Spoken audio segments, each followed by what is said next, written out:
ఈ యొక్క హ్మ్, 6 రోజులు పాలు ఇవ్వడానికి దాంట్లో మరి 6 రోజులు ఇవ్వాలా? తర్వాత ఇవ్వకూడదా? అనేటువంటి దానికి సమాధానంగా కొంతవరకు చెప్పుకున్నాం.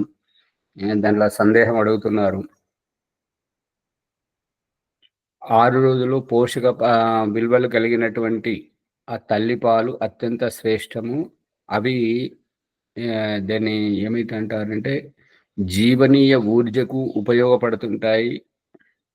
ఆ తర్వాతది శారీరక పోషణకు ఉపయోగపడుతుంది. శారీరక పోషణ గురించి తల్లే ఇవ్వాల్సిన పని లేదు. ఇంకెవరైనాను ఇవ్వచ్చు. మళ్ళీ ఆవు పాలు, మేక పాలు ఈ రకంగా ప్రత్యామ్నాయంగా ప్రకృతిలో భగవంతుడు ఈ పిల్లి పీచర శతావరి ఇది పాల్పడడానికి అత్యంత ఆహ్, కీలకమైనటువంటిది. ఇక ఇదంతా తల్లిని తప్పించడానికి ఎందుకు అనంటే, తల్లి ఆలన, పాలన అన్నీ చేయొచ్చు. కాకపోతే పిల్లలతోటి తనలో ఉన్నటువంటి యోగ్యత, ప్రతిభ దానితోటి తన జీవితాన్ని ముందుకు పోకుంటా పిల్లల సాకు, వంట సాకు, బట్టలు ఉతకాలి, ఇల్లు ఊడ్చుకోవాలి, ఇల్లు సగబెట్టుకోవాలి అనేటువంటి ఈ సాకుతోటి ఆమె ఎక్కడైతే అణిగిపోతుందో ఆమెకు ఆమెను గూడా పురుషుని వలె స్వేచ్ఛ స్వాతంత్రం ఇవ్వడానికి ఆహ్, హ్మ్, మరికొంతమంది గురువులైతే ఇంకా ముందడుగు వేసి ఏమంటున్నారంటే, ఈ విషయం చెప్పుకున్నాం గానీ రికార్డ్ గాలేదు. ఆహ్, ఏ ఏ స్థాయిలో ఉన్నటువంటి వాళ్ళు, ఆ స్థాయిలో ఏ కాలనీలో ఉండేటువంటి వాళ్ళు, ఆ కాలనీలో అందరూ సమావేశమై ఒక ఉత్తమ వంటకాన్ని ఏర్పాటు జేసుకొని అందరూ సమయానికి వెళ్లి భోంచేయాలి.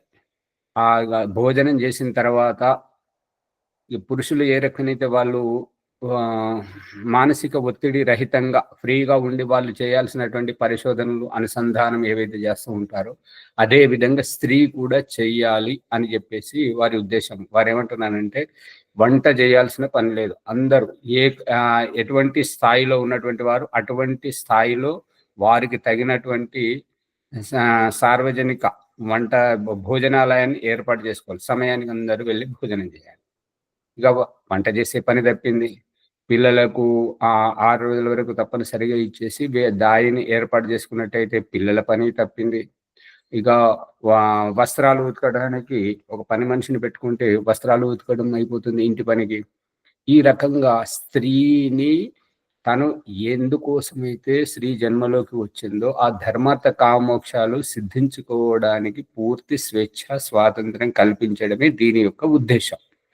ఇది అర్థం కానటువంటి నాస్తికులు, ఇంకా వేరే వైదికేతరులు తల వేరే వాళ్ళు పాలువచ్చా మరి ఆమె గూడా ఆడదే కదా! అనంటే వారిలో ప్రతిభ లేదు. వారిలో ఇప్పుడు ఈ శూద్రుడు అనేటువంటి విషయానికి చర్చ చేసుకుంటే ఏంటంటే, ఎవరికైతే స్వతః స్ఫూర్తి లేదో అటువంటి వారు చెబితేనే పని చేస్తారు. అటువంటి వారు శూద్రులు అనిపించుకుంటారు. వారు ఏ కులంలో పుట్టినా సరే, ఎవరి కడుపున పుట్టినా సరే. ఇంకా ఇంత స్పష్టంగా చెప్పింది దేనికి అనంటే, చెప్పింది చేసేవారే త తనని తానుగా స్ఫురించనటువంటి వాళ్ళు శూద్రులనబడుతుంటారు. అటువంటి వాళ్ళే ఇతరుల దగ్గర సేవ జేయాలి. ఇక వర్ణాశ్రమ ధర్మం ప్రకారం భగవంతుడు జెప్తున్నటువంటిది ఏందనంటే, ఇది కొంతమందికి అర్థం గావట్లేదు. వర్ణాశ్రమ ధర్మం అనేటువంటిది. ఎవరైతే బుద్ధితో పని తీసుకుంటారో, ఎవరైతే బుద్ధితోటి ఈ పని తీసుకొని ఇతర సమాజానికి మార్గదర్శనం అవుతుంటారో వారు బ్రాహ్మణులు. ఎవరైతే రక్షా కవచంతోటి తాను నిలబడి అన్యాయాన్ని, అధర్మాన్ని ఎదుర్కొని ఆహ్, ఎవరైతే రక్ష చేస్తుంటారో ప్రాణులకు, మనుషులకు, దేశానికి రక్షణ చేయాలనేటువంటి ఆతురత, ఉత్సాహం ఉంటుంటదో వారు క్షత్రియులు. ఎవరైతే ఉద్యోగము, వ్యాపారము, వ్యవసాయము చేసి సమాజాన్ని పోషించడానికి ప్రయత్నిస్తుంటారో వారు వైశ్యులు. ఎవరైతే ఈ ముగ్గురి దగ్గర సేవ కోసం నివృత్తిగా ఉంటుంటారో అటువంటి వారు శూద్రులుగా.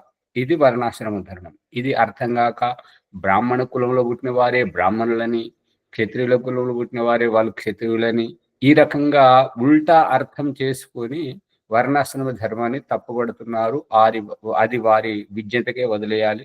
ఎప్పుడైతే ఆ సరైనటువంటి విద్వాంసులతోటి సరైనటువంటి వేద ప్రామాణికంగా చర్చ జరిగినప్పుడే ఈ యొక్క అజ్ఞానం అనేటువంటిది తొలగిపోతుంటది. ఎందుకంటే యూట్యూబ్‌లో అనేక వీడియోలు వస్తున్నాయి కాబట్టి దానికి వర్ణాశ్రమ ధర్మాన్ని భగవంతుడు చూపిస్తున్నటువంటిదే మన ధర్మ శాస్త్రంలో ఉన్నది. మన ధర్మ శాస్త్రంలో ఉన్నది, వేదంలో ఉన్నదే దయానంద సరస్వతి వైదిక సిద్ధాంతం ప్రకారం చూపినటువంటిది. కాబట్టి అది వారికి అర్థం కావట్లేదు, వారు చదవట్లేదు. కాబట్టి వారి విజ్ఞతకే వదిలేయాలి. ఇక మన ప్రసంగంలోకి వెళితే ఓం ఆచార్జీ. అమ్మా నమస్తే ఆచార్జీ. ఇది ముర్రుపాలు అంటారు కదా ఆచార్జీ? మొర్రుపాలు అనేటువంటిది తొలిత మొదటి కానుపులోనే వస్తాయి. మొర్రుపాలు అనేటువంటివి అది యొక్క చిక్కుడుగాయ గాని, ఇంకా ఆనపకాయ గాని, బీరకాయ గాని తెంపినప్పుడు దాంట్లో సొన ఎట్లయితే వస్తుంటదో ఆ రకమైన మొర్రుపాలు ఉంటాయి. ఇంకా నెమ్మదిగా ఆ పాలు తయారవుతుంటాయి తెల్లగా. అది స్నిగ్ధతగా ఉంటుంటది, రుచికరంగా ఉంటుంది. ఇది ఆరోగ్యంగా ఉండదు ఆచార్జీ, బలంగా ఉండదు. ఏది మొర్రుపాలదా? ప్రస్తుతం అయినాక 2 నెలల దాకా కూడా గట్టితనం రాదు మీ దగ్గర. ఆమె దగ్గర రాదంటారా, పాలలో రాదంటారా? ఆమె దగ్గర అంటున్నా ఆచార్జీ, శక్తి ఉండదు అంటున్నా. అదే అందుకే ఆమె తొందరగా పుంజుకోవాలని, ఆమె శక్తి కూడగట్టుకోవాలని, ఆమెలో తయారవుతున్నటువంటి ఎనర్జీ ఆమె సరిగా కోలుకోవడానికి పూర్తిగా వినియోగం అవ్వాలని ఈ రకంగా చెప్పడం జరిగింది. అవునా ఆచార్జీ? అవును. అదే చాలా ఆచార్జీ నమస్తే. మాట్లాడమంటారా? అమ్మగారు చాలా మంచి ధన్యవాదములు. ప్రకరణం ఇంకా స్పష్టం అవుతుంది. వరలక్ష్మి గారు చెప్పండి. అంటే ఆచార్జీ ఇప్పుడు ఇంగు వేయట్లేదు ఆచార్జీ, ఇంగు వేయక పాలు బేగా పట్టలేదు. ఇంగు వేస్తే పాలు పడతాయి ఆచార్జీ, అందుకని పట్టక బేగని అది పాలు రావట్లేదు ఎవరికని, అందుకని లేట్గా పడుతున్నాయి. అందుకు లేట్గా పట్టినప్పుడు ఇప్పుడు పాలు వెంటనే పడతలేదు కదా, 6 రోజులు ఇమ్మంటున్నారు అని ప్రశ్న వేస్తున్నారు ఆచార్జీ. ఈ హింగువతోటి పాలు పడతాయన్న సంగతి మరి ఎక్కడ లేదు. మీకు ఎలా తెలిసిందో అది దానికి నాకు తెలియదు అమ్మగారు. మేము వాడేం ఆచార్జీ. సరే వాడితే అది మీ అక్కడ మీరు వాడుతుంటారేమో తెలియదు. కానీ ఇప్పుడు వెల్లుల్లి ఇంకా దీనికి శతావరి, మళ్ళీ ఇవి సోయాబీన్, ఇటువంటివి వాడుతుంటారు. సోయాబీన్ అంత కాదు, కాకపోతే ఈ వెల్లుల్లి, దొండ చెట్టు ఆకు తింటే కూడా పడతాయని అంటారు.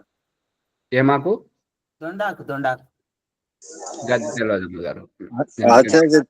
తిప్పతి ఆకుతోని కూడా వస్తాయట ఆచార్య. తిప్పతిగా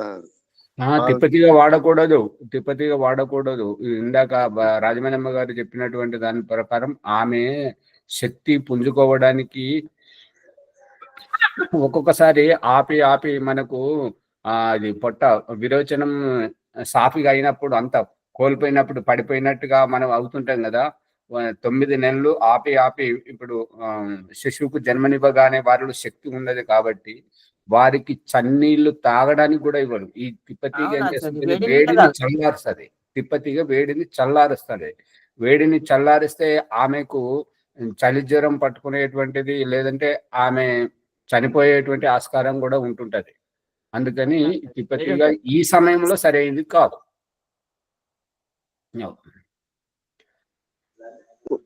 ఓం ఆచార్య, ఇంకొక విషయము, ఈ ముర్రుపాలు అనేది ఆవులలో, గేదెలలో అయితే ప్రతి ఈతకు ఉంటది ఆచార్య. అవును, జున్ను పాలు తయారవుతాయి కదా, దాన్నే అంటున్నారా? అవును ఆచార్య. వీళ్ళు చెప్పిన దాని ప్రకారం, చూసిన దాని ప్రకారం అయితే పాలు పలసగా ఉండడం, రెండవసారి మూడవసారికి పలసగా ఉండడం అయితే గమనించాము. కానీ మరి ఈ రకంగానే ముర్రుపాలు వస్తాయి అనేది నాకు తెలియదు. 4-5 రోజులు ఉంటాయి ఆచార్య. అవి కొన్ని వాటిలలో అయితే 6 రోజులు ఉంటాయి, కొన్ని వాటిలలో అయితే 3-4 రోజులకు అయిపోతాయి. జున్ను తయారైతుంది కదా, వెన్న శాతాన్ని బట్టి వస్తుందండి. అది బాగా వెన్నొచ్చే వాటికైతే ఆవులకు కానీ గేదెలకు కానీ కొంచెం ఎక్కువ రోజులు ఎరుగుతాయి. అది లేకపోతే ఒకటి 2, 3 రెండో రోజు, మూడో రోజు మామూలు పాలైపోతాయి. ఓం ఓ నమస్తే ఆచార్య. అమ్మా గసగసాల్లో కూడా వస్తాయి ఆచార్య. గసగసాల్లో వస్తాయి కానీ అది మత్తు మందు కింద వాడుతుంటారు అమ్మ. అది మత్తు కూడా ఉంటది ఆచార్య, నిద్ర కూడా వస్తుంది అది. అదే మత్తు మందు, దాంతో బంగు తయారైతుంటది కదా అవును. గసగసాలు. ఓం ఆధ్యాత్మిక ఆచార్య బాలింతరాలకి గసగసాల కూర కూడా వండి పెడతాం ఆచార్య. ఈ యొక్క ఆధ్యాత్మికంలో సాధన చేసేవారు గసగసాలు వాడకూడదు.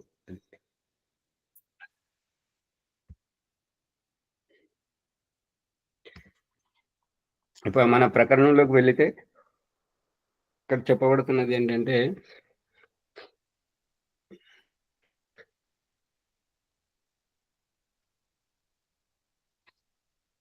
రెండవ సముల్లాసం, సత్యార్ ప్రకాశం 2వ సముల్లాసంలో ఉన్నాము. భూత ప్రేత శబ్దార్థములు.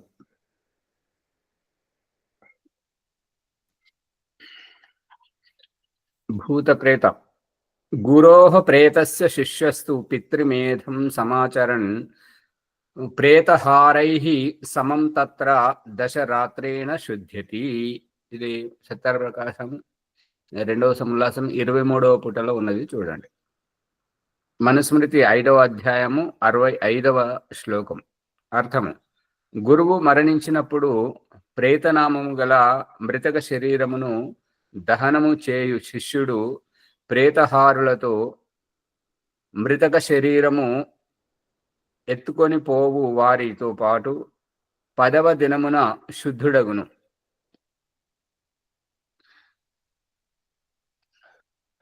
ప్రేతము అంటే గురువు చనిపోయినప్పుడు ప్రేతనామము గల మృతక శరీరము. ప్రేతము అంటే ఏంటండి? చనిపోయినటువంటి శవమును అంటారు అని చెప్తున్నాడు. అదే పార్థివ దేహము. పార్థివ దేహమును. ఈ రకంగా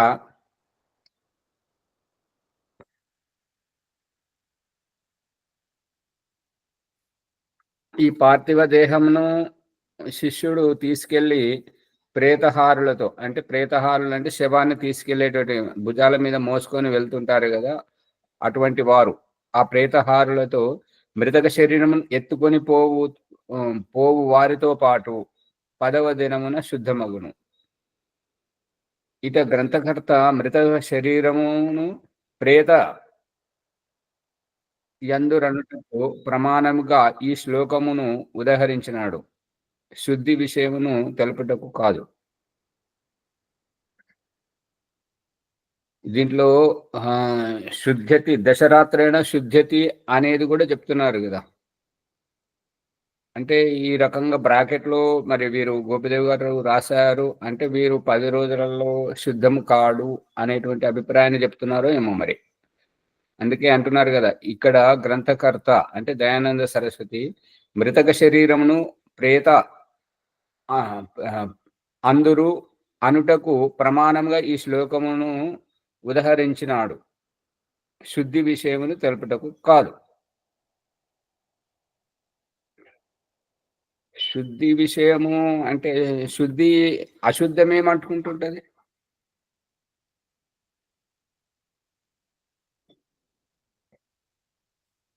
ముక్కు తుడుచుకోవడం, స్నానం చేయడం, చిన్నపిల్లల మలమును దూరం చేయడము, అనారోగ్యంగా ఉన్నటువంటి మలమూత్రాలను శుద్ధి చేయడం, చనిపోయినటువంటి శవాన్ని తీసుకెళ్లి దాన సంస్కారం చేయడం.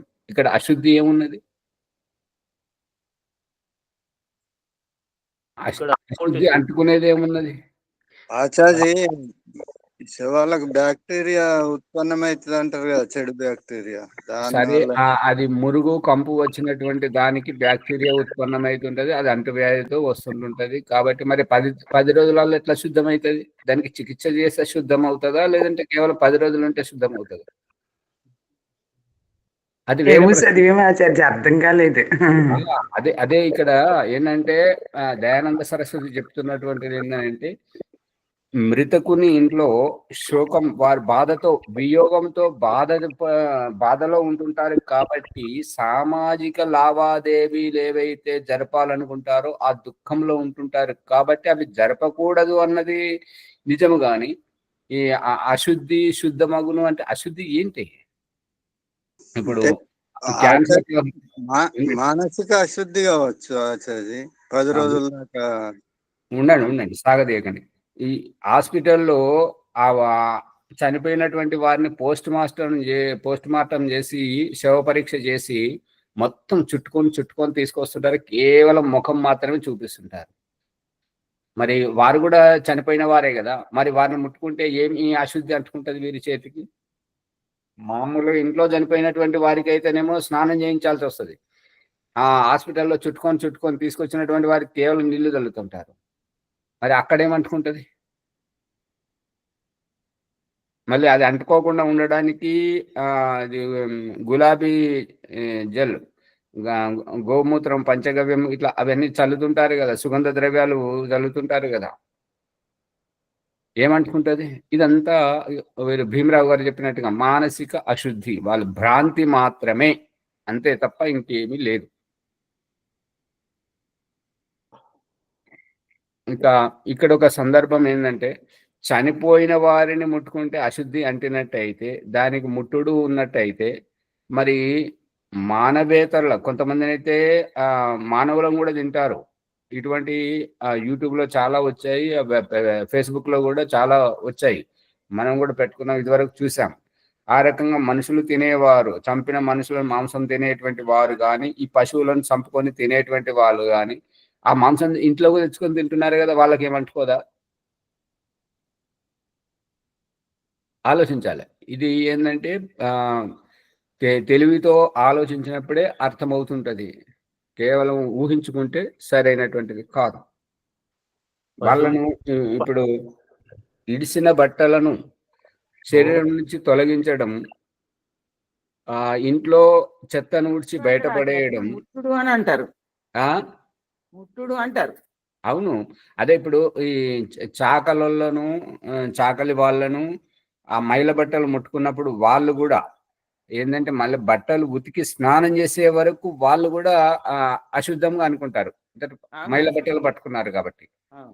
మరి అందుకని ఆ విధంగా ముట్టుడు అంటే అశుద్ధము అంటే కొద్దిగా బాగుంటది. కానీ ఇక్కడ ఏమీ అశుద్ధం ఏమీ లేదు. కాకపోతే ఈ యొక్క భ్రాంతి తొలగించడానికి మనుస్మృతికారుడు మను మహారాజు ఈ యొక్క శ్లోకాన్ని పెట్టాడు. దానిని దయానంద సరస్వతి ఇక్కడ చెప్పాడు. మరి గోపిదేవి గారు చెప్పేటువంటిది కూడా చాలా గొప్ప అభిప్రాయం. ఎందుకు అంటే అశుద్ధం అనేది ఏముంటది, అశుద్ధం అనేటువంటిది ఏమి ఉండదు అనేటువంటి శుద్ధి విషయమైన కాదు అని తెలుపుటకు. ప్రభాకర్ గారు అర్థమవుతుందా? అవును, అర్థమవుతుంది ఆచార్య. అంటే గోపిదేవి గారి అభిప్రాయం, పండిత గోపిదేవి గారి అభిప్రాయం ఏంటి? ఇక్కడ బ్రాకెట్ లో ఉంది కదా, ఇప్పుడకు కాదు అంటే అంత శుద్ధి ఉన్నది, అశుద్ధి లేదని అర్థమవుతుంది కదా. అవును. ఇది మరి తొందరగా అర్థం కాదన్నట్లు కొంచెం ఆలోచన. అందుకని ఇంకా బిడమర్చి చెప్పడానికి ప్రయత్నం చేయడం జరుగుతుంది. ఇంకా దీన్ని ఆలోచించి మళ్ళీ రేపు ఏమైనా సందేహం ఉంటే అడగండి. ముందుగా దినమని మళ్ళొకటి ఇచ్చాడు కదా, ఏమని 10వ దినం వరకు శుద్ధుడు అంటే 10 దినం వరకు అతడు అశుద్ధుడు కదా. దానికి కారణం ఇందాక మనం చెప్పుకున్నాం కదా. ఇప్పుడు ఏంటంటే మీరు ఇంకా విస్తృతంగా కావాలంటే ఓం ప్రకాష్ గారిది అంత్యేష్టి సంస్కార విజ్ఞానం అనే ఒక పుస్తకం ఉంది. దాంట్లో ఇటువంటి ప్రశ్నలకు అన్నింటికి సమాధానం వచ్చింది, చూడండి. ఎవరైతే శవంను ముట్టుకుంటారో 3 రోజుల వరకు పాటించాలి అని రాశారు కదా. అవును పాటించాలి కదా. 3 రోజులని రాశారు, మరి ఇక్కడ 10వ రోజు 3 రోజులు అందులో ఓం ప్రకాష్ 3 రోజులు అని రాశాడా? ఓం ప్రకాష్ గారిది నేను చూడలేను, ఎక్కడనో 3 రోజులని ఉండదు. ఇదే మన వైదిక సిద్ధాంతమే ఉంటుంటది కాబట్టి అది చూడండి, చూసి రేపు చర్చించుకున్నాం. మైక్ బంద్ చేయండి. రాజమణమ్మ గారు మైక్ ఆన్లో పెట్టారు, ఏదైనా చెప్పాలంటే చెప్పండి. అయితే ఈ రకంగా మృత శరీరమును ప్రేతం అంటారు. ఇక భూతము అంటే గడిచినటువంటిది, భూతం గురించి చెప్తున్నారు. ఆ శరీరము దహనం చేయబడిన తదుపరి దానిని భూతము అందరు. అంటే గడిచిపోయినది. భూతం అంటే ఏంటంటే గడిచిపోయినటువంటిది. అనగా ఒకానొక పేరు గల పురుషుడు ఉండేనని భావం. అంటే అతను ఇప్పుడు లేడు. అంటే ఉన్నప్పుడు అది వర్తమానం, ఇప్పుడు లేడు కాబట్టి భూతం. పట్టుకుంటున్నారా? భూత భవిష్యత్ వర్తమానం యొక్క ఈ 3 కాలాలని చెప్తున్నప్పుడు భూతము అంటే ఏంటి? గడిచినది. ఒక వ్యక్తి ఉండేవాడు అంటే ఇప్పుడు లేడు అని అర్థం. పంచభూతాలు అని అంటాం కదా సార్. పంచభూతాలు. ఆ భూతం వేరు. అంటే ఇప్పుడు ఇది శరీరంతో లేడు కదా అతను. అది భూతం ఉండేవాడు శరీరంతో ఉన్నప్పుడు, శరీరం లేని తర్వాత లేని తర్వాత చెప్తున్నటువంటిది భూతం ఉండేవాడు. అదే, అతను లేడు కాకపోతే ఆ పేరు అనేది అతను ఉండేవాడు ఇప్పుడు లేడు అనే అర్థమేమో ఆచార్య. అని అర్థం. ఆచార్జీ నాకు ఒకటి తోసింది ఏంటంటే, భూత ప్రేతాలని ఇప్పుడు ఇలాగ మనం చెప్పుకుంటుంటే వేదములు ఇలా ఉంటే వేరేలాగా భూత ప్రేతాలు ఉన్నాయి అని చెప్తున్నారు ఆచార్జీ. అంతే కదా? ఇప్పుడు మనం గమనిస్తున్నాం కదండి, భూతం అంటే ఏంటి, ప్రేతం అంటే ఏంటి అనేటటువంటిది ఇప్పుడు తెలుసుకొని మార్చుకోవాలి అభిప్రాయాన్ని. అమ్మగారు చూసారని మార్చుకుంటారంట. సత్యమును గ్రహించడం కాదు, అదే సత్యాన్ని గ్రహించామనేటటువంటిది ఇంకా పదాల్లోకి రాలేదు ఆచార్య. ఎందుకని అభిప్రాయం అది కాదు, సరైనది కాదని తెలుసుకోవడం అని నాకు. సరే, సాగదీయకండి, ముందు వస్తున్నది అదే విషయం చెప్తాం. వరలక్ష్మి అమ్మ గారు చెప్పింది వస్తుంది. పుట్టిన వారెల్లరూ కొంతకాలము ఉండి తదుపరి ఉండరు. వారు భూతస్థులు అంటే పూర్వకాలంలో ఉండేవారు అనబడుదురు. కావున వారికి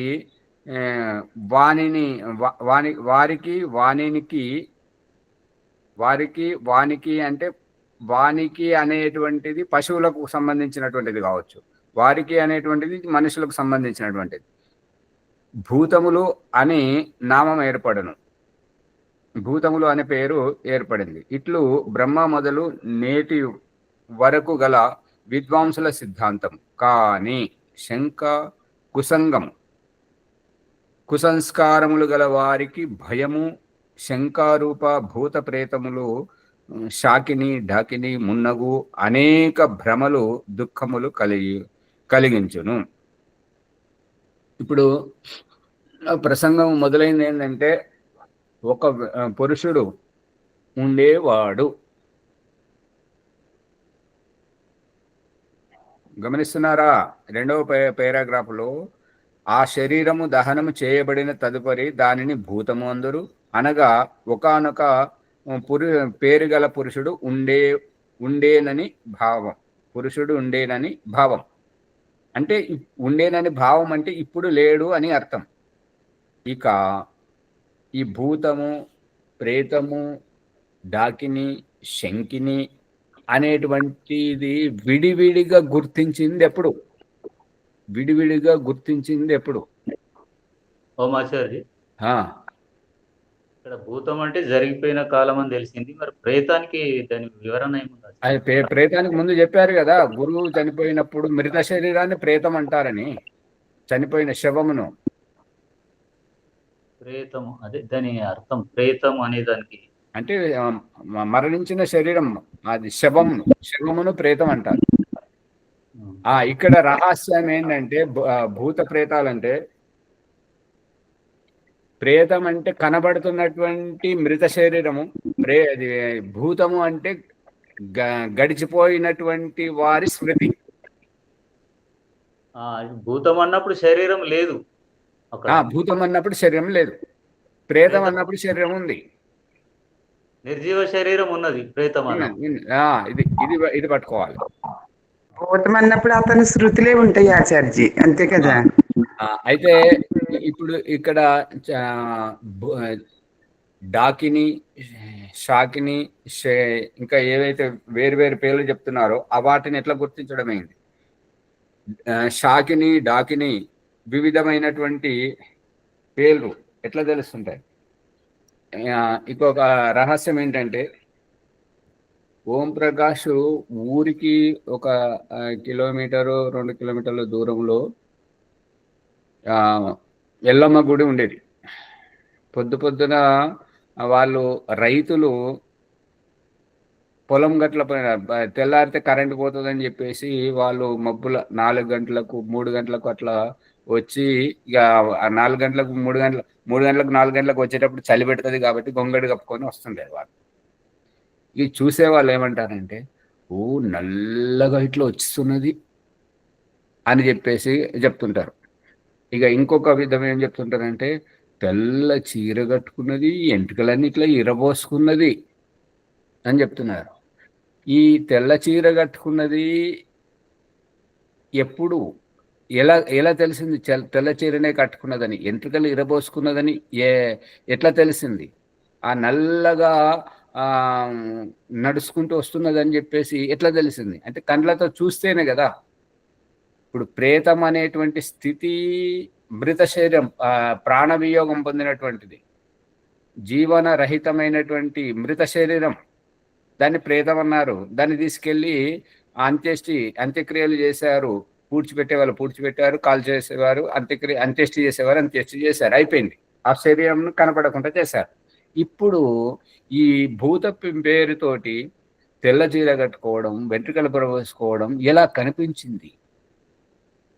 మాట్లాడదేంటి అంత బెల్లాన్ని కూడా రాయిలాగా కూర్చుంటున్నారు. చెప్పండి ఆచార్య. అన్ని భ్రమలు మొట్టమొదలు భ్రమలు కల్పించేసరికి భయపడతారు జనాలు. ఇదంతా వట్టి కల్పన.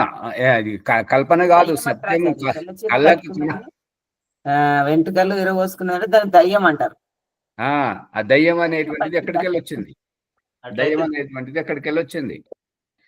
బాలరాజు గారు చెప్పరేంటిది? ఊరికే కూర్చుంటారు. లోపల భావన అటువంటిది కాదు, ఇదంతా మీరు తప్పు కాదనుకుంటున్నారు. అది సత్యం. ఏంటంటే స్త్రీ రజస్వల అయినప్పుడు తల దువ్వుకోకూడదు, వెంట్రుకలను విడిచిపెట్టాలి. ఆ కారణంగా మరిగా వాళ్లకు అప్పుడైతే బహిర్భూములకు వెళ్ళేవారు, అది విసర్జనకు బహిర్భూములకు వెళ్ళేవారు. ఇప్పుడైతే నరేంద్ర మోదీ గారు వచ్చేసి ఇంటింటికి శౌచాలయం కట్టించి బహిర్భూములకు వెళ్లకుండా చేస్తున్నాడు కదా. మరి ఇప్పుడు కనబడతలేరు ఎందుకు ఆ దయ్యాలు? ఆ తెల్ల చీర కట్టుకొని ఎంట్రుకలు పోసుకొని ఎందుకు కనబడతలేరు? ఇప్పుడు లేరు కాబట్టి. అపం లేరంటే మరి ఉండాలి కదా. వాళ్ళకు పూర్వకాలం వాళ్ళకు దయ్యాలు ఉన్నాయి, ఇప్పుడు వాళ్ళకు దయ్యాలు లేవా? బయటకు వాళ్ళు వెళ్ళట్లేదు, ఇంకొకరికి కనబడట్లేదు కాబట్టి ఇప్పుడు అవి లేవు. అందుకని ఇది స్త్రీలకు ఆ రజస్వల అయినప్పుడు, ఆ బహిష్టు వచ్చినప్పుడు వాళ్ళు ఆ రకంగా ఉంటుంటారు, ఆ రకంగా కనబడేవారు. ఇక తెల్ల చీర కట్టుకునేది అంటే ప్రతి ఒక్కరూ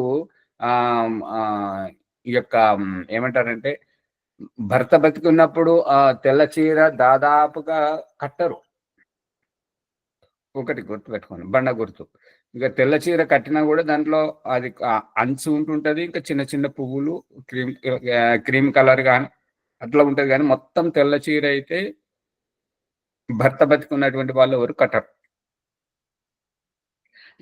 ఎవరికైతే అకాల మృత్యుతోటి భర్త చనిపోయినటువంటి వారు, వారికి రజస్వల ఆగిపోని వారు, భర్త వియోగం పొందింది కాబట్టి దుఃఖంలో ఉన్నప్పుడు వాళ్ళు కడతారు. కానీ ఈ తెల్ల చీర అయితే వారు కట్టరు. అవునా సార్, అంచన్నా ఉంటది. అంటే భర్త చనిపోయిన వాళ్ళు కూడా అంచున్నది చీర కట్టవచ్చు, తెల్లది పూర్తిగా వాళ్ళు తెల్లది కడతారు.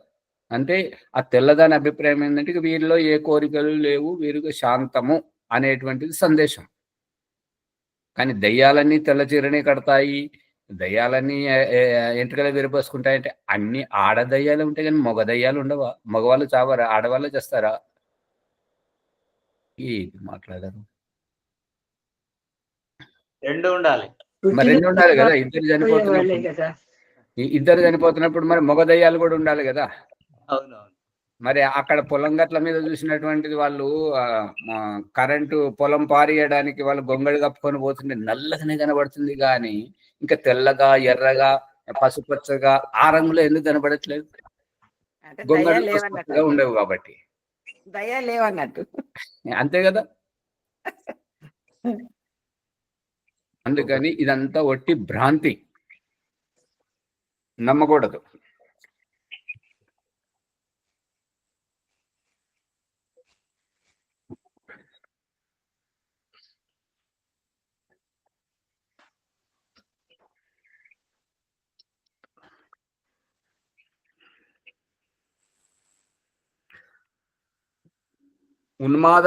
ఉన్మాదాది రోగములు భూత ప్రేతాదులు. ఇక ఉన్మాదము అంటే ఏంటంటే బుద్ధి సరిగా పనిచేయనటువంటి దాన్ని ఉన్మాదం అంటుంటారు. తిక్కగా ఉండడం.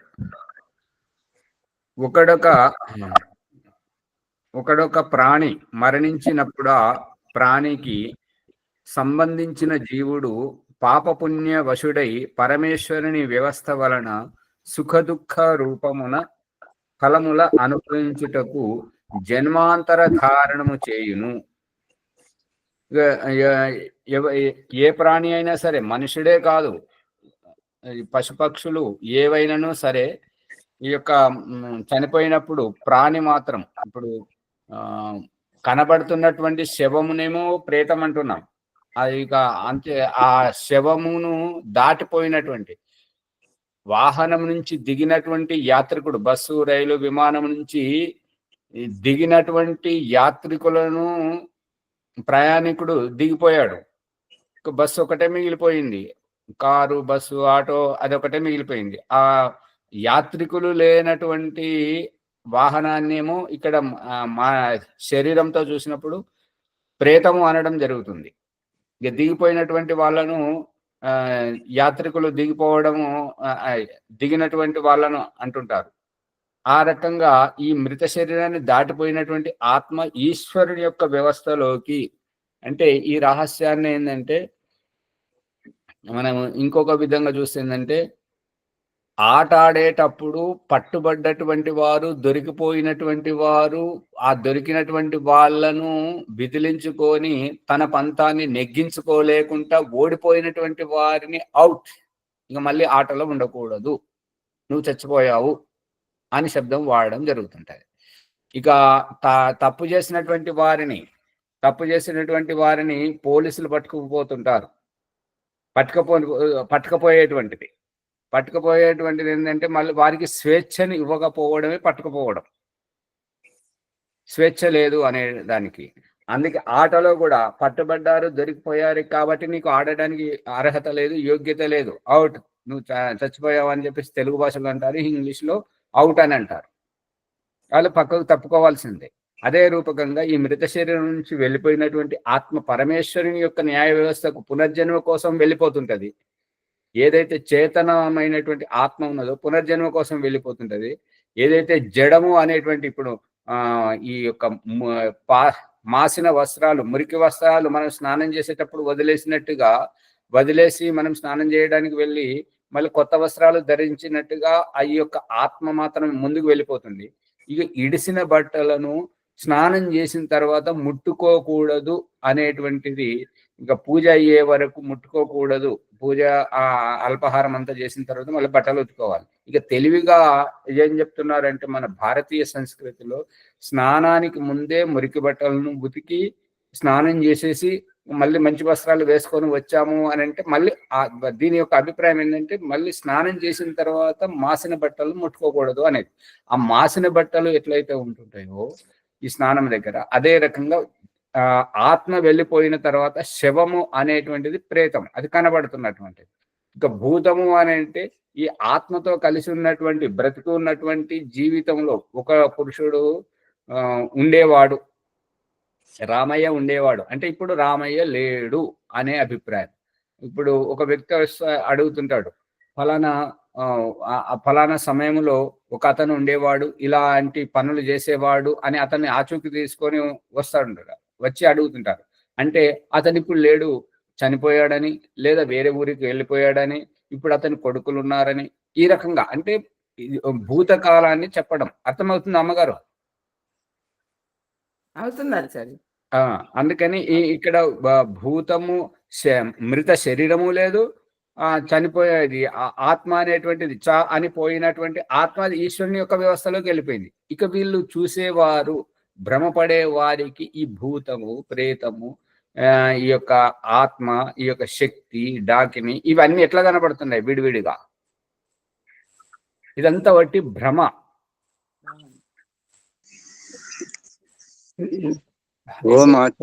ఈ ప్రకరణంలో ఒక మనోరంజనమైన కథ ఏంటంటే, ఓం ప్రకాష్ కళలు వచ్చేటువంటివి. కళలు వస్తే ఏంటంటే, ఎటువంటి కళలు వచ్చేటువంటివి అంటే, ఇప్పుడు మామూలుగా నడుస్తున్నప్పుడు నీళ్ళల్లో పోయినప్పుడు ఇట్లా కొద్దిగా భూమికి ఒత్తిడి చేస్తే శరీరం ఇట్లా పైకి లేస్తుంటది కదా, ఆ విధంగా మరియు పక్షులు ఎగురుతూ ఆకాశంలో పోతున్నట్టుగా దొరకకుండా పోయేటువంటి ఆ కళలు వచ్చేటువంటి. అంటే ఇట్లా అంటే నేను భవిష్యత్తులో ఇట్లా ఎగిరిపోతానా అని అనిపించేటువంటిది. ఎప్పుడైతే నేను ఈ నాడీ వైద్యము, ఆయుర్వేదం తెలుసుకున్నానో, అదే అటువంటి ఎవరికి వస్తాయి అంటే, ఎవరికైతే వాయు వికారం ఉంటుంటుందో ఆ వాయు వికారం వల్ల అటువంటి భావాలు వస్తుంటాయి అనేటువంటిది తెలిసింది. అది ఎప్పుడైతే స్పష్టంగా తెలిసిందో, ఆ వాయు వికారం పోయేటట్టుగా ఆహారం సేవించినప్పుడు ఇప్పుడు అటువంటి కళలేవి రావట్లేదు. ఇప్పుడు దీని అభిప్రాయం ఏంటంటే, దయ్యం వస్తున్నది, ఎక్కడికి వెళ్ళి వస్తుంటది దయ్యం అనేది ఏడున్నది, ఇదంతా వట్టి భ్రాంతి. మళ్ళీ ఇంకొకటి ఇదే సందర్భంలో వెళ్ళకిల పడుకొని ఛాతి మీద చేతులు పెట్టుకుంటే ఈ చెయ్యి బరువుకు గుండె అనేటువంటిది ఇట్లా ఊపిరి ఆడకుండా ఉంటుంటది. కాబట్టి ఆ రక్త ప్రసారణ అనేటువంటిది ఆగిపోతుంటది.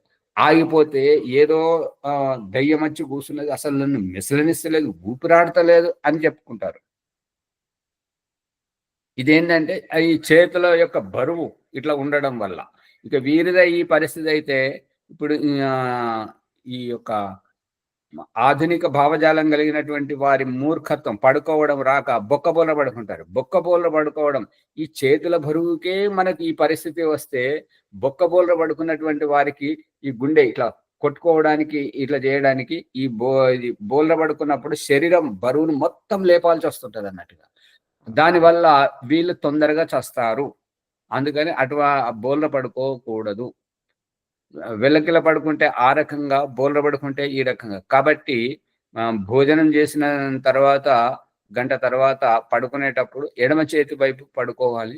ఆ తర్వాత గంట తర్వాత మళ్ళీ కుడి చేతి వైపు అట్లా తిరిగి ఆ సువిధానుసారంగా పడుకోవాలి. అందుకని ఈ యొక్క రహస్యము, ఈ చేతి పెట్టుకోవడం వల్ల ఇటువంటి అనుభవం కలిగిందా ఎవరికైనా? కలిగిందా సార్? అందుకని అది దయ్యం కాదు, భూతం కాదు, అది ఏది కాదు. చేతుల బరువు వల్ల రక్త ప్రసరణ ఆగిపోవడం తోటి అట్లా అనిపిస్తుంది, అంతే. అవునా? సమయం అయిపోయింది కాబట్టి ఈ ప్రకరణాన్ని ఇక్కడనే ఆపేస్తున్నాం. ఉన్మాదుల గురించి రేపు తెలుస్తున్నాం. ఆచార్య ఇంకొకటి ఉంటుంది ఆచార్య, శరీరం బాగా అలసిపోయినప్పుడు కూడా నిద్ర సరిగా లేనప్పుడు వస్తుంటాయి అవి కళలు. మీ భాష సరిగా లేదు. అలసిపోయినప్పుడు కళలు రావు. ఓం ఆచార్జీ, అంతకితము ఏవో విన్నాయా ఈ భ్రాంతుల్లో ఉండిపోయి అవి భయంగా అనిపిస్తాయి, అంతేగాని మనము ఈ ఆధ్యాత్మికలో ఉన్నప్పుడు అటువంటి మరి రావు కదా, ఇప్పుడు రావాలి కదా మరి ఉంటేని అని అర్థమైంది ఆచార్జీ. మరి భీమరావు గారు, అలసట అన్నదానికి విశ్రాంతి దశ కావాలి, కానీ దానికి కాలక్షేప దశ ఉండదు. కాలక్షేప దశ ఎప్పుడు ఉంటుంటది అని అంటే, కాళ్ళ మీద కప్పుకోనప్పుడు కాళ్ళకు చలి పెడితే, తలకు చలి పెడితే ఇబ్బంది ఏమి లేదు, కానీ కాళ్ళకు చలి పెడితే నిద్ర అస్సలు రాదు. మళ్ళీ ఇంకా చలువ పదార్థాలు తింటే అసలు నిద్ర రాదు, పదే పదే లేవాల్సి వస్తుంది. ఎందుకు అంటే మూత్రం తయారవుతుంటుంది. మూత్రం తయారైన దాన్ని విడవకపోతే ఈ యొక్క పొత్తి గడుపులో ప్రొస్టేట్ గ్రంథి అది వాచిపోతుంటది. దీనికి మూత్రాశయం ఇది బాగా ఉబ్బుకు వస్తుంటది. ఉబ్బుకొచ్చేసరికి ఇక చాలా కళ్ళు బయలు కమ్మడం, తలనొప్పి రావడం రకరకాలుగా అవుతుంటది కాబట్టి అది తొందరగా విసర్జన చేస్తే బాగుంటది. వేగాలను వేటిని ఆపకూడదు. అలసట అన్నప్పుడు అక్కడ వాళ్ళు బండరాళ్ళ మీద పడుకున్న నిద్ర వస్తుంటది. ఆ నిద్ర ఎట్లా వస్తుంది అంటే సొమ్మసిల్లినట్టుగా వస్తుంటది అలసటలో. ఇక అలసట లేకుండా మామూలుగా పడుకుంటే ఈ పక్క ఆ పక్క దొల్లడం, కాలక్షేపం చేయడం ఉంటుంటది. ఇక కళలు ఎప్పుడు వస్తుంటాయి అని అంటే ఈ మలమూత్ర వేగాలను ఆపినప్పుడు లోపల నుంచి ఆ మలమూత్ర వేగం అంటే లే నన్ను విసర్జించమని అదేమో లోపల నుంచి మేలుకొల్పుతుంది. ఈ అలసట వల్ల కళ్ళు మూసుకుంటున్నాం కాబట్టి ఈ కళ్ళు తెరవాలంటే ఇష్టం అనిపిస్తలేదు, లేవడానికి ఇష్టం అనిపిస్తలేదు. కాబట్టి ఆ అర్ధనిద్ర, సగం నిద్ర సగం మేలుకువ ఇటువంటి స్థితిలో కళలు వస్తాయి.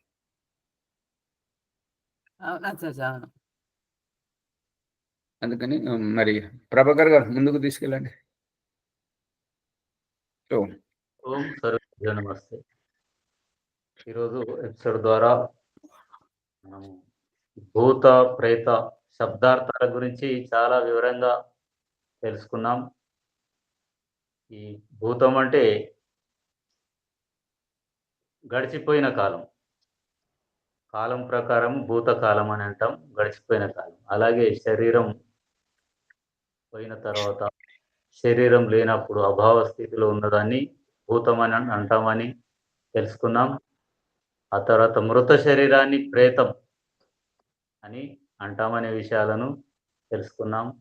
తర్వాత ఈ భూత ప్రేతాల గురించి అన్ని ఒక భ్రమలు కల్పించి సమాజంలో ఒక భయాన్ని వ్యాపింపజేసిన వాళ్ళు ఉన్నారు. కాబట్టి ఇలాంటివన్నీ ఈ విషయాలను ఒక భ్రాంతులుగా భావిస్తూ వాటిని వదిలేయాలని ఈ ఎపిసోడ్ ద్వారా తెలుసుకుంటున్నాం.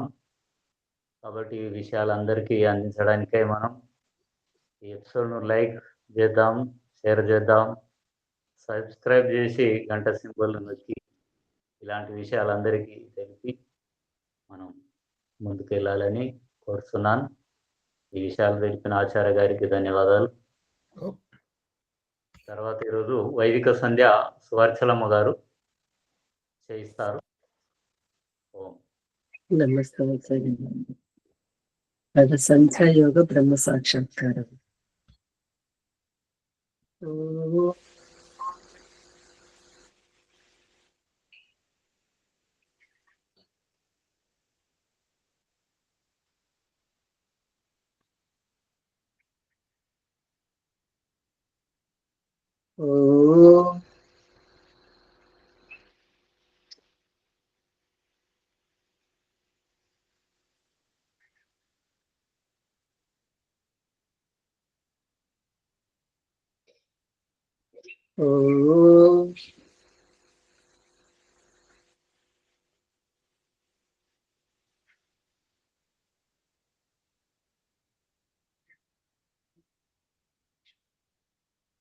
పుట్టబోయే శిశువు యొక్క ఆత్మభావన. ఓం అమృతోపస్తరణమసి స్వాహ. ఓం అమృతాపిధానమసి స్వాహ. ఓం సత్యం యస్య శ్రీర్మయి శ్రీకిశ్రయతాం స్వాహ. ఆచమన మంత్రం. ఓం సెన్నో దేవీరభిష్టయ ఆపో భవంతు పీతయే శయ్యోరవిశ్రవంతు నః. అంగస్పర్శి మంత్రం. ఓం వాక్కు వాక్కు. ఓం ప్రాణః ప్రాణః. ఓం చక్షు చక్షుః. ఓం శ్రోత్రం శ్రోత్రం. ఓం నాభిః. ఓం హృదయం. ఓం కంఠః. ఓం శిరః. ఓం బాహుభ్యాం యశోబలం. ఓం కరతల కరపృష్ఠే. అది మార్చని మంత్రం. ఓం భూః పునాతు శిరసి.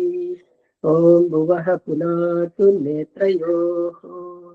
ఓం స్వ పునాతు కంఠే ఓం మహ పునాతు హృదయే మహః ఓం మహం పునాతు హృదయే అంటే జీవాత్మ యొక్క ప్రార్థన, పరమేశ్వర సందేశం. ఆధ్యాత్మిక పురోగతికై దైవం పట్ల నీ భ్రమ నివృత్తి చేసుకో. నీ హృదయాంతఃకరణంలో దైవ సాక్షాత్కార దర్శనం చేసుకో. ఓం జన ఓ జగన్నాయక, ఈ జన్మ జరామరణ అంతరార్థం ఏమిటి స్వామి? ఈశ్వరు వాచ పునాతునాభ్యాం నాభిచక్రే కాయుని యొక్క జ్ఞానం యోగ దర్శనంలో అంటే నాభిచక్రంలో సమయంతో ఈ తిని త్రాగి విసర్జించడం ఏమిటి అని విచారిస్తే మన శారీరక జన్మల అంతరార్థం బోధపడుతుంది. నాభిర్మే చిత్త విజ్ఞానం యజుర్వేదంలో 20వ అధ్యాయంలో 9వది. అనేక విధాలుగా స్మరించుకునే వ్యవహారిక జ్ఞాన విజ్ఞానం దేహం మధ్యలో ఉంది. ఓం తప ఓ పరాత్పర, ఈ తపస్సు అంతరార్థం ఏమిటి స్వామి? పునాతు పాదయోహో, ఓ జీవాత్మ, నీ జన్మ జరామరణ దుఃఖదాయక స్థితి నుంచి నిన్ను నీవు ఉద్ధరించుకో. ఎట్లంటే ఇమమ్మే గంగే యమున సరస్వతి, ఋగ్వేదము 10వ మండలం 75 సూక్తంలో 5వ మంత్రం. అంటే దేహం లోపల ఇడాపింగళని 2 నాళ్ళ శ్వాస ప్రశ్వాసలతో జీవాత్మను క్రింద నుంచి పైకి లేచిన అవగాహనను ఈ కనపడని నిప్పు ఇక్కడున్నదని కనపడని పొగను భౌతిక వ్యవహారికంగా ముక్కుకు వాసన చూపిస్తున్న దృష్టాంతరం. తోలు పిస్తోలుతో మాయాగుడిని పేల్చి ముక్కుకు వాసన ద్వారా గురువిటి ప్రియుషి గంధిలో ఉన్న ఆత్మకు తెలియచేయటం. గమనార్థం సందేహ నివృత్తి. పాదయోహం అంటే పాదముల వద్దన కాదు. జంగాభ్యాం పదాభ్యాం ధర్మవస్మి విసిరాజ ప్రతిష్ఠిత. యజుర్వేదంలో 20వ అధ్యాయం 9వ మంత్రం. 2 పాద తొంటెముకల మధ్యలో నేను అనే దేహి జీవాత్మను ఉన్నాను. ఇప్పుడు జీవాత్మని ఆత్మ సాక్షాత్కారం అంటే పరమాత్మ సాక్షాత్కారం. జీవాత్మ ప్రార్థన. ఓం సత్యం అవినాశమైన సత్యస్వరూప పునాతు పునఃశిరసి, ఓ జీవాత్మ, పవిత్ర భావంతో మరోసారి మళ్ళీ శిరస్సును అనుభూతి చేసుకుని ఎరుగు, ధన్యమవుతావు. సత్యస్యాపి హితం ముఖం అంటే సత్యం యొక్క స్వరూపము కప్పబడి ఉంది. యో అసో ఆదిత్య పురుష సో అసో అహం. యజుర్వేదంలో 40:15. అంటే ఆ సూర్యుల్లో తెల్లగా కనిపిస్తున్న ప్రకాశ స్వరూప పురుషుడు నేనే. పురీషం వసాన సుకృతస్యలోకే తత్ర గచ్చేత పూర్వే పరేతాహ. జీవాత్మ, నీవు ఇక్కడ ఉండవలసిన వాడవు కాదు. ఎక్కడికైతే ఇక్కడ పూర్వజులు సరించిపోయారో అటు పుణ్యలోకాలకు వెళ్ళు. మళ్ళీ పవిత్రాత్మక శీర్షస్థాయి అంటే నీ భౌతిక ఆత్మకోత్కర్షం అధిగమించు అని పరమేశ్వర సందేశం. ఓ జ్ఞాన స్వరూప, ప్రకాశం కనిపిస్తుంది కానీ నువ్వు కనిపించట్లేదు. ఎక్కడున్నావు స్వామి? సూర్యుని ప్రకాశింపచేస్తున్నది, ప్రకాశిస్తుంది ప్రకాశము నేను. నశక్యతే వర్ణయుతం గీత తదా స్వయం తదంతఃకరణేన గృహ్యతే. జీవాత్మ ప్రార్థన. ఓం ఖం బ్రహ్మ, ఓ సర్వవ్యాపక పరమేశ్వర, పునాతు సర్వత్ర. ఈ సంకుచిత శారీరక పింజరం నుంచి అధిగమించి ఆకాశములంతటా వ్యాపించి ఉన్న ఆ ఈశ్వరానుభూతిని పొందటం. అష్టచక్రముల ప్రమాణం. అష్టచక్ర నవద్వారా దేవానాం పూర్యోధ్య తస్యాం హిరణ్యయే కోసే స్వర్గో జ్యోతిషామృత. అంటే 8 చక్రాలు 9 రంధ్రాల ఇంద్రియాల అయోధ్య అంటే యుద్ధం చేయదగిన పురము.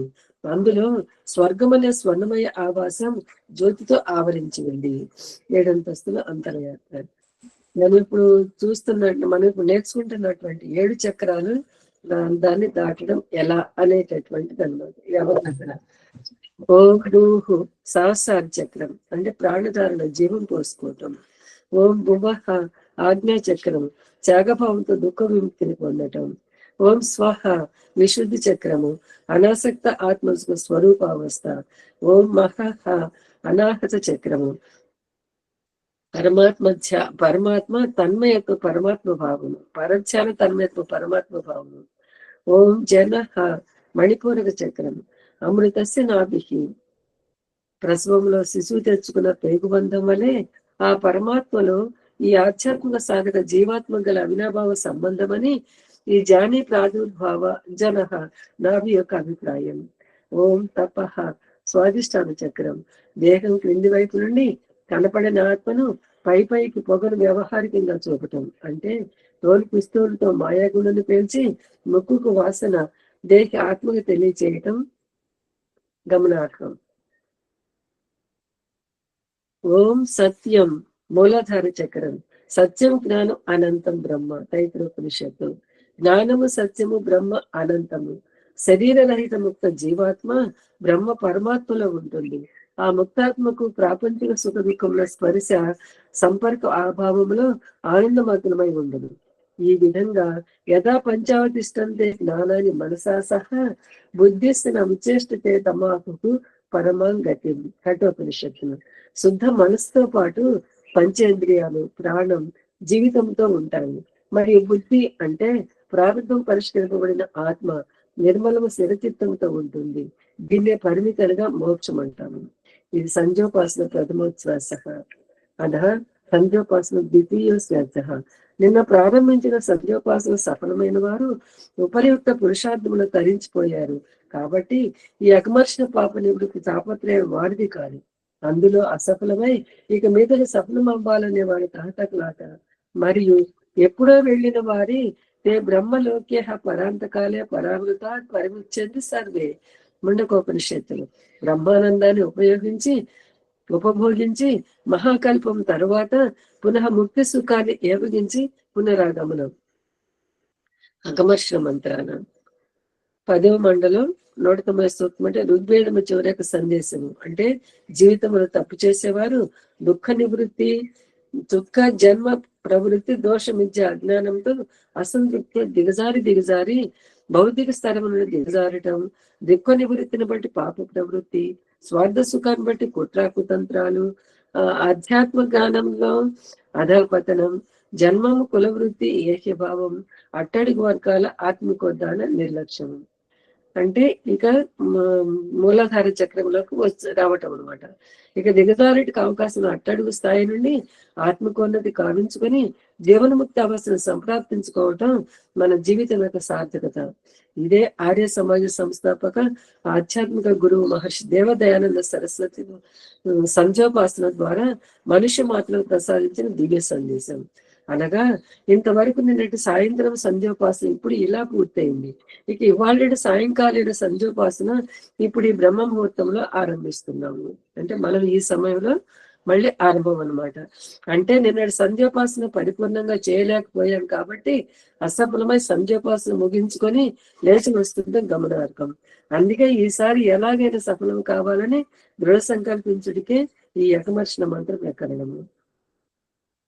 ఓం రితం చ సత్యం చ భీత తపసో జాయత తతో రాత్ర జాయత తతః సముద్రోర్ణవః సముద్రధర్ణవాదది సంవత్సరో అజాయత అహోరాత్రాణి విదద్విశ్వస్య మిషతో వసి. ఓం సూర్య చంద్రమసో ధాత యదా పూర్వమకల్పమత్ దివం చ పృథివీం చ అంతరిక్షమదోస్వః. అగమర్షణ మంత్రాల అర్థం సృష్టికర్త పరమాత్మ మరియు సృష్టిక్రమ విచారణ. జగదీశ్వరుడు సర్వవ్యాపకుడు, న్యాయకారి. సర్వత్రా సర్వదా జీవులందరి కర్మలను ప్రత్యక్షంగా చూస్తున్నాడని, పాపం వైపు ఆత్మ మరియు మనసుని అన్నట్టు పోనీయకూడదు. అంతేకాక ఎప్పుడు ధర్మయుక్త కర్మములందు సక్రియమై ఉండవలేనని ఓదార్పుతో సాంత్వననివ్వటం. గతం గతః, జరిగిందేదో జరిగింది, గతాన్ని మర్చిపో, వర్తమానం సద్వినియోగపరుచుకోమంటుంది. నిర్ణయం నీది, భవిష్యత్ నీది. పాపం చేస్తే మళ్ళీ పరాజయం నేను సులకం చేసి దిగజారుస్తుంది. ఈ ఆత్మర్షణ ప్రకరణలో పరమేశ్వరుడు తెలియచేస్తున్నాడు అనమాట. ఇక వైదికం ఏంటి, అవైదికం ఏంటి? మహర్షి దేవదయానంద సరస్వతికి పూర్వపు జైన బౌద్ధ మతాల నుంచి ఆ తర్వాత వచ్చిన గురువు అవతారవాదుల ప్రభావం ఆధ్యాత్మిక ప్రపంచమంతా ఈ మనసు చుట్టే పరిమితమై ఉండేది. ఆ మనసు గురించి వేద భగవానుడి వేదంలో ఇలా చెప్పాడు: ఇమాని యాని పంచేంద్రియాణి మనక షష్టాని మే శృతి బ్రహ్మణ సంస్థితాని. అథర్వ వేదం. అంటే ఈ పంచేంద్రియాలతో మనసు నా 6వ ఇంద్రియం అని ఒకరి అభిప్రాయం చెప్పనైంది. మనక షష్ఠ అనే నపుంసలింగంలో చెప్పటం వలన నపుంసకలింగం అంటే జడమని అభిప్రాయం. జడ పూజోపాసన అంటే అవైదికము. అభిప్రాయం ఎవరిదో అతని గురించి కపిల మహర్షి ఇలా చెప్పారు. సత్వరస్తంసాం సామ్యావస్థ ప్రకృతి ప్రకృతి మహాన్ మహతో అహంకారాత్ పంచతన్మాత్రాన్ని ఉభయమింద్రియం మనః పురుష ఇది పంచవింశతి గణ. సాంఖ్య దర్శనంలో 1వ అధ్యాయం 60వ సూత్రం. మరియు తర్వాత పురుష శబ్దం వివరిస్తూ సత్యార్థ ప్రకాశము 8వ సమోల్లాసము సృష్టి విద్యా ప్రకరణంలో ఆత్మ మరియు పరమాత్మని మన ఆధ్యాత్మిక ప్రపంచాన్ని చేతన పరిచయం చేస్తూ ఆర్య సమాజం ద్వారా నూతన చైతన్య శంకరాభం పూరించారు. ఆర్య సమాజం సిద్ధాంతము చేత పరమేశ్వరుని పూజించమని చెప్తుంది. ఈ నిగూఢ రహస్యాన్ని వివరించమని చెప్పుటకే ఈ 2వసారి శన్నో దేవి అనే ఆచమన మంత్రం. ఓం శన్నో దేవి రవిష్టయ ఆపో భవంతు పీతయే సంయోరవిస్రవంతు నః. అంటే చైతన్య పరమేశ్వరుడు ఉపాసన చేస్తున్న జీవాత్మకు పరమేశ్వరుడు, ఓ జీవాత్మ నీవేమి భయపడకు, నిన్ను అన్ని దిక్కుల ఆయనే చూసుకుంటున్నాడు అని తెలియచేసేదే ఈ మనసా పరిక్రమణ మంత్రాహారం. ఓం ప్రాచీదిగగ్నిరధిపతిరసితో రక్షితాదిత్యా ఇషవః తేభ్యో నమో అధిపతిభ్యో నమ రక్షత్రేభ్యో నమ యశేభ్యో నమ ఏభ్యో అస్తు యోస్మాన్ ద్వేష్టియం వయం విశ్వస్తంభో జంభే తత్మః దక్షిణాదిగింద్రోధిపతి తిరస్థిరాజీ రక్షితా పితర ఇషవః తేభ్యో నమో అధిపతిభ్యో నమో రక్షత్రిభ్యో నమ యశేభ్యో నమ ఏభ్యో అస్తు యోస్మాన్ ద్వేష్టియం వయం విశ్వస్తంభో జంభే తత్మః ప్రదీచి దిక్కు వరుణోధిపతి పృదాకు రక్షితా నమిషవః తేభ్యో నమో అధిపతిభ్యో నమో రక్షత్రిభ్యో నమ యశేభ్యో నమ ఏభ్యో అస్తు యోస్మాన్ ద్వేష్టియం వయం విశ్వస్తంభో జంభే తత్మః ఉదీచి దిక్కు సోమోధిపతి స్వజో రక్షితా శనిరిషవః తేభ్యో నమో అధిపతిభ్యో నమో రక్షత్రిభ్యో నమ యశేభ్యో నమ ఏభ్యో అస్తు యోస్మాన్ ద్వేష్టియం వయం విశ్వస్తంభో జంభే తత్మః ధ్రువాదిక్కు విష్ణురధిపతి కల్మాషగ్రీవో రక్షితా వీరుద ఇషవః తేభ్యో నమో అధిపతిభ్యో నమో రక్షత్రిభ్యో నమ యశేభ్యో నమ ఏభ్యో అస్తు యోస్మాన్ ద్వేష్టియం వయం విశ్వస్తంభో జంభే తత్మః ఊర్ధ్వాదిక్కు బృహస్పతిరధిపతి శ్రిత్రో రక్షితా వర్షమిషవః తేభ్యో నమో అధిపతిభ్యో నమో రక్షత్రిభ్యో నమ యశేభ్యో నమ ఏభ్యో అస్తు యోస్మాన్ ద్వేష్టియం వయం విశ్వస్తంభో జంభే తత్మః. ఉపస్థాన మంత్రాలు. జాత వేదసే సునవామ సోమ మరాతిన్యతోని దహాతి వేదః సనః పర్షదతి దుర్గాణి విశ్వానావేవ సింధు దురితాత్యగ్నికి చిత్రం దేవానాం ముదగాతనేకం చక్షుర్మిత్రస్య వరుణస్యాగ్నేః ఆప్రాధ్యా వా పృథివీ అంతరిక్షం సూర్యాత్మా జగతస్తష్టుషశ్చ ఉదుత్యం జాతవేదసం దేవం వహంతి కేతవః దృశే విశ్వాయ సూర్యం ఉద్వయం తమసస్పరి స్వాహ పశ్యంత ఉత్తరం దేవం దేవత్ర సూర్యమగన్మజ్యోతిరుత్తమం. అద ప్రాయశ్చితమంత్రం. తచక్షుర్దేవహితం పురస్తాత్ శుక్రముచ్చరత్ పశ్యేమ శరదశతం జీవేమ శరదశతం శృణుయామ శరదశతం ప్రభ్రవామ శరదశతం అదీనాహస్యామ శరదశతం భూయస్య శరదశత. ఆచమన మంత్ర. ఓం శన్నో దేవి రవిష్టయ आपो भवन्तु पीतये शय्योरभि स्रवन्तु नः. హే జగదీశ్వర దయానిధి, మీ అనంత కృప వలన మేము చేస్తున్న జప ఉపాసనాది కర్మముల మూలమున ధర్మ అర్థ కామ మోక్షములని చతుర్విధ పురుషార్థముల సిద్ధిని ఈ జన్మయందే సంప్రాప్తించుకుందుము గాక. ఓం నమ శంభవాయ చ మయ భవాయ చ నమ శంకరాయ చ మయస్సరాయ చ నమ శివాయ చ శివతరాయ చ. ఓం శన్నో దేవి రవిష్టయ आपो भवन्तु पीतये शय्योरविस्रवन्तु नः. ఓం శాంతి శాంతి శాంతి. ఇది బ్రహ్మ అయిపోయింది. ధన్యవాదాలు. సువర్చలమ్మ గారికి ఈ ఎపిసోడ్ అందరూ లైక్ చేసి షేర్ చేద్దాం. సబ్స్క్రైబ్. ప్రభాకర్ గారు, ఓం ఇది పాదాభ్యాం జంగాభ్యాం విశిరాజా ప్రతిష్ఠిత. పాదాభ్యాం, పాదాభ్యాం కాదు, పద్భ్యాం. పద్భ్యాం దా సగమే ఉన్నది. అందరు అదే చదువుతున్నారు, దాన్ని సవరించుకోండి.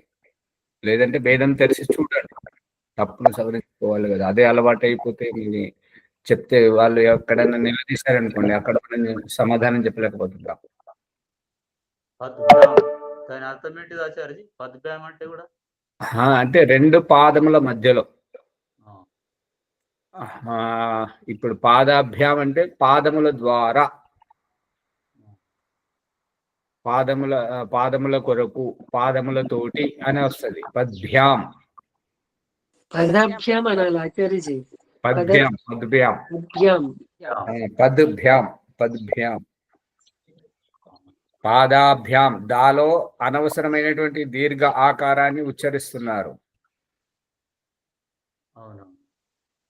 అవసరమ్మ గారు అన్ని ఆకారాలే పలుకుతారు, అందరూ అదే ఎక్కువ దీర్ఘాలు పలుకుతారు.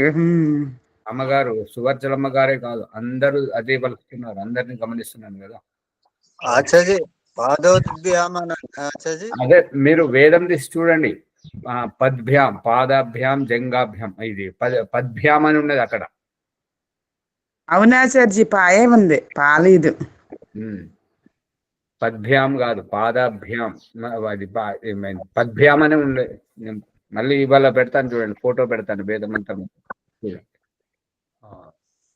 సరే. పద్భ్యాం జంగాభ్యాం అది. ఓం నమస్తే ఆచార్య. సర్వేభ్యో నమః. శాంతిమా, శాంతి పాఠం. ఓం ద్యౌ శాంతి అంతరిక్షం శాంతి పృథివీ శాంతి ఆపశాంతి ఓషధే శాంతి వనస్పతే శాంతి విశ్వే దేవా శాంతి బ్రహ్మ శాంతి సర్వం శాంతి. శాంతిరేవ శాంతి సామా శాంతిరేధి. ఓం శాంతి శాంతి శాంతి. ఓం సర్వేభ్యో నమస్తే ఆచార్య. నమస్తే అందరికీ. ఓం నమస్తే.